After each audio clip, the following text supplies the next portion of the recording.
Hey, brother! Okay, so we all know Mr. P. Sherman, 42 Wallaby Way, Sydney, aka the dentist from Finding Nemo, and how much he loves his niece, Darla.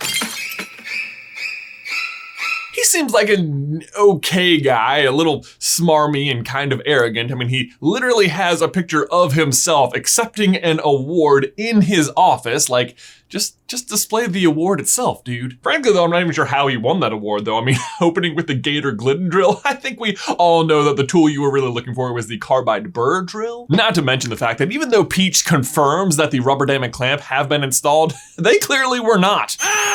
But whatever, I guess they'll just hand out the once prestigious Australian Golden Tooth Award to any gum jockey these days, but honestly, that's not the tooth I have to pick with the dentist. Today, I want to talk about the near impossibility or else extremely expensive methods he must have gone to get Nemo from the reef to his tank.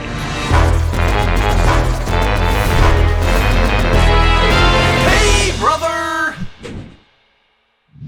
Okay, so if you are familiar with our family in real life at all, you will undoubtedly know that my brother, Ben, you've seen him, doesn't wear glasses, has a beard, slightly less good looking, and my dad are super into saltwater aquariums. And as such, in addition to running this YouTube channel, Ben also owns a saltwater reef aquarium company and has been obsessed with aquariums for as long as I can remember, even though I keep trying to forget. To give you an idea of this mania, in 2009, back when Ben was a freshman in college, he once tracked down a rare Picasso clownfish, named so because instead of stripes, it's got splotches, and everyone knows splotches are better than stripes. Seriously, just ask anyone. This involved negotiating it with the guy selling it in an online fish forum and getting the price down to a mere $200. That's 200 fish about this big. Plus travel, which was from Radford, Virginia to Fayetteville, North Carolina and back, roughly 500 miles. We did the math, and in 2009, when gas was about $3 a gallon, that means that Ben spent approximately $71 on gas, plus $3 for a Red Bull and $2 on a bag of Andy Capp's hot fries, making the grand total for this purchase an absurd, $276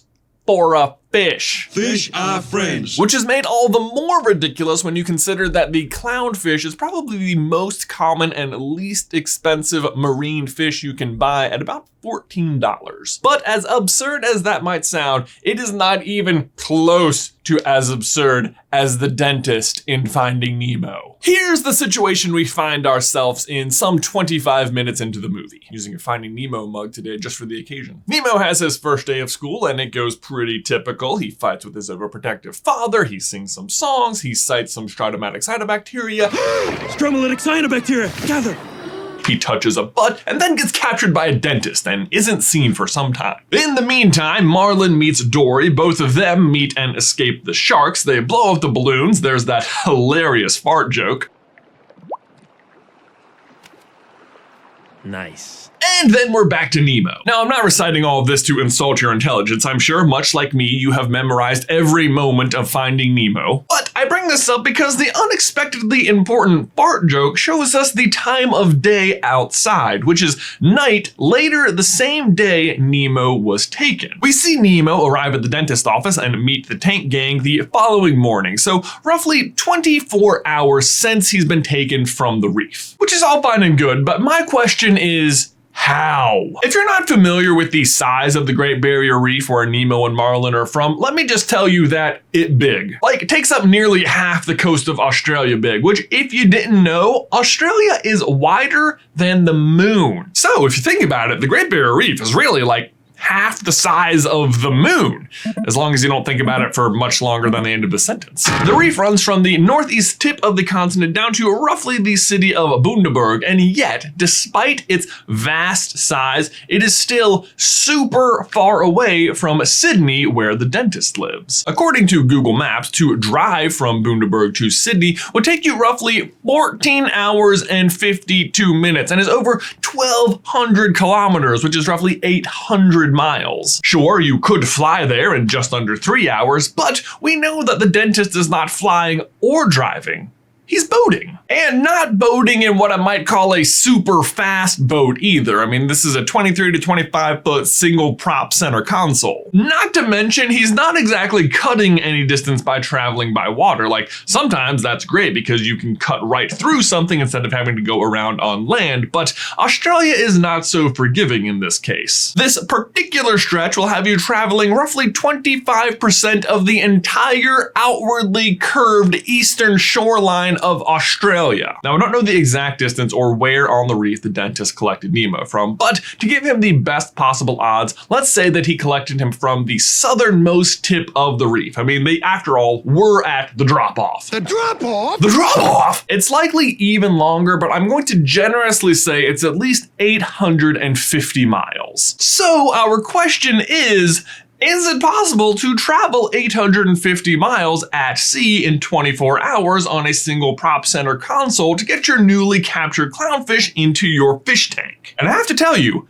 figuring it out was kind of tricky because, for one thing, figuring out a good average miles per hour a boat can travel is a little bit trickier than it is with a car. Things like water choppiness and wind and the weight of the passengers all play a major role in determining that on a boat. Plus, different boats have different tank sizes and different propellers, and I'm fairly certain that the one the dentist is using is a fictionalized model made up by Pixar. So yes, there's room for a wide margin of error in this scenario, especially over the course of 850 miles. That said, I'm still pretty happy with most of our results here, and I hope you'll forgive any generalizations we had to make. First, we had to determine the size of his gas tank, and on a boat his size, it turns out they range from anywhere 75 to 125 gallons, so we decided to just shoot it down the middle and say 100. Next, we went searching for some comparable real-life boats to determine the maximum miles per hour this boat might be able to achieve with a single prop. And we found this, the Cobia 237 center console. The Cobia boasts 24.5 miles per hour on the GPS at 6.9 gallons per hour, which translates to 3.54 miles per gallon. 3.5 miles a gallon.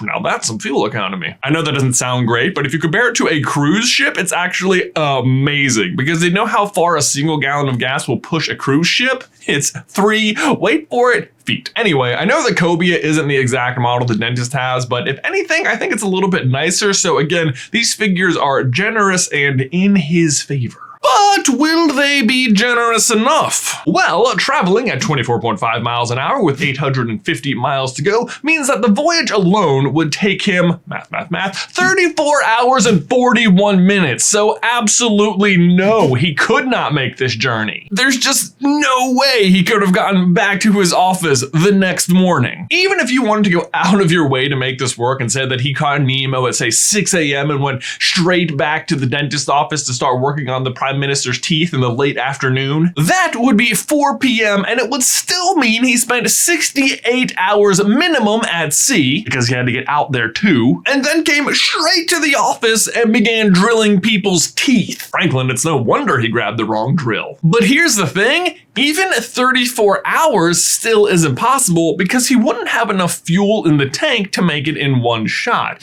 He'd have to stop at least twice to refuel, or else be hauling an additional 200 gallons of fuel on board, which would add so much weight, I don't think he'd be getting the maximum fuel economy out of his boat. Oh, I seriously doubt he's getting this kind of mileage. But okay, let's say just for the sake of it, Nemo is arriving in the tank not 1, but 2 days later. The dentist would still be a madman who had barely slept and been at sea for 3 days, but at least it would be possible. The question then is, how much would it have cost him to acquire Nemo? Well, as we just established, it would take at least 2 full gas tanks to get all the way out there. It's a 1,700-mile journey, and it adds up to about 4.8 full tanks of gas, which is 480 gallons. So how much does 480 gallons of gas cost in Australia in 2003 when the movie takes place? Well, first off, they use liters and not gallons, so let's convert that over. 1 gallon is 3.54 liters, so math, that's 1,814 liters. And in 2003 in Australia, a liter of gas would have cost you what seems like an affordable 80 cents. Math, that comes out to $1,415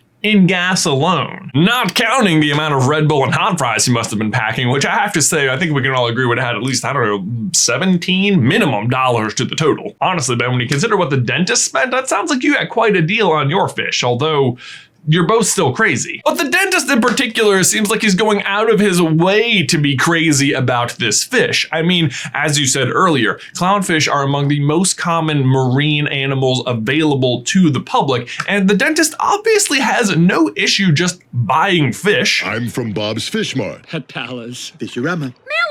eBay. Really, it's maybe more alarming that he's made it this far into the hobby without owning a clownfish. Or, I don't know, maybe it's not surprising, considering he doesn't seem very good at this hobby, like, at all. See, while it's adorable in the movie for him to have a volcano and a bunch of artificial plants, that's not really how saltwater aquariums work. Normally, they're filled with corals and something called live rock, which is essential to your fish's survival. And your average saltwater aquarium would also require way more maintenance than this very basic hang on back filter system he's got going. And on top of all that, it is even unclear whether or not the dentist understands the difference between fresh and salt water, or just understands what money is at all. Because we see last year that he was going to give Darla Chuckles the goldfish, which the entire tank gang seemed to know, which is weird because he was a goldfish and could not survive in salt water. Like, the Pepperidge Farm version would do better in that tank than Chuckles. Chuckles would not be able to breathe. Darla would be the least of his concerns. On the flip side, Chuckles only would have cost the dentist about